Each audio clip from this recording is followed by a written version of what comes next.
प्रश्न है, एक समपिरामिड का आधार 8 सेमी भुजा वाला एक समबाहु त्रिभुज है और इसकी ऊंचाई 24√3 सेमी है। उस पिरामिड का आयतन क्या है? अब पिरामिड का आयतन क्या होता है? पिरामिड का आयतन बराबर 1/3 आधार का क्षेत्रफल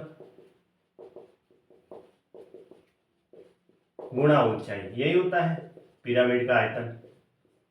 अब 1/3 आधार का क्षेत्रफल, आधार क्या है? समबाहु त्रिभुज है, तो समबाहु त्रिभुज का क्षेत्रफल लगा दो, √3/4 गुणा भुजा स्क्वायर। भुजा कितनी है समबाहु त्रिभुज की?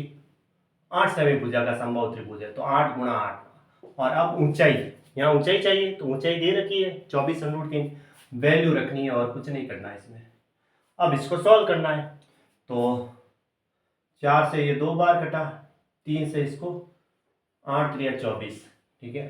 8 को 8 से गुणा किया 64, 64 को 2 से गुणा करो, 64 गुणा 2, और ये √3 को √3 से गुणा किया 3, तो 64 गुणा 6 आया। तो कितना हुआ? 4 संग 24, 2 रहा 36 और 2 38, 384 सेमी क्यूब होता है आयतन, है ना।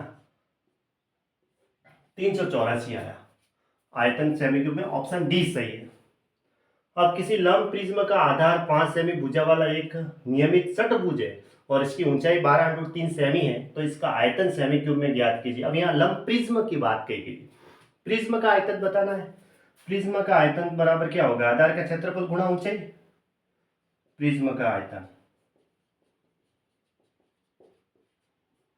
बराबर आधार का क्षेत्रफल और गुणा में क्या लिखेंगे? ऊंचाई लिखेंगे, है ना। आधार का क्षेत्रफल कितना हुआ? आधार क्या है?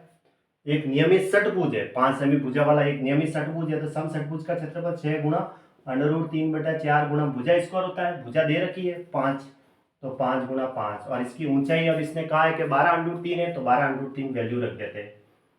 अब इसको थोड़ा सॉल्व करना है, 4 से ही कट रहा है 3 बार, फिर √3 को √3 से गुणा करेंगे तो 3 हो जाएगा, ठीक है।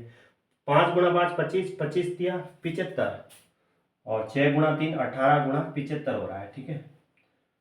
तो देखिए 18.9 9 रहा, 18 26 126, और 9 कितने हो गए? 135, ऐसे।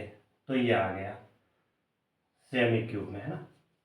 ये इसका आंसर हो गया 1350, यानी ऑप्शन सी सही है। फॉर्मूले में सिर्फ वैल्यू पुटिंग की है, ठीक है।